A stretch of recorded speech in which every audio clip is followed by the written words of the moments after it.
வணக்கம். ஆகாஷ்வாணி புதுச்சேரி செய்திச் சுருக்கம் வாசிப்பவர் வான்மதி. பிலிப்பைன்ஸ் அதிபர் திரு ஃபெர்டினண்ட் ஆர் மார்கோஸ் 5 நாள் அரசுமுறை பயணமாக இன்று மதியம் புதுடெல்லிக்கு வருகிறார்.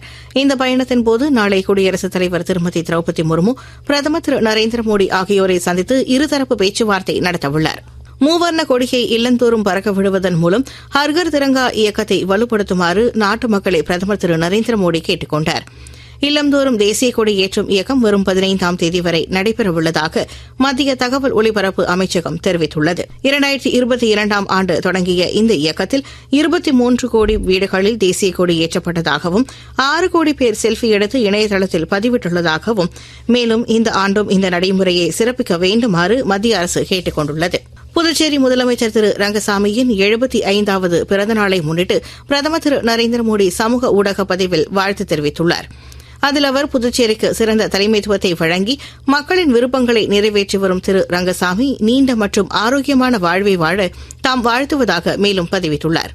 தொடர்ந்து மத்திய உள்துறை அமைச்சர் திரு அமித் ஷா தொலைபேசியில் தொடர்பு கொண்டு திரு ரங்கசாமி பிறந்தநாளை ஒட்டி அவருக்கு வாழ்த்து தெரிவித்தார்.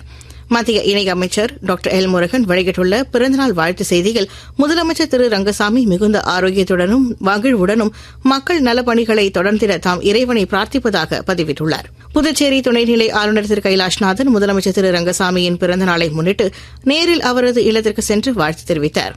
தமிழக முதலமைச்சர் திரு மு க ஸ்டாலின் வெளியிட்டுள்ள வாழ்த்து செய்தியில் எப்போதும் மகிழ்ச்சியுடனும் மங்காத உடல் நலத்தோடும் திகழ்ந்திட வாழ்த்துவதாக பதிவிட்டுள்ளார். இத்துடன் இந்த செய்திச் சுருக்கம் நிறைவு பெறுகிறது.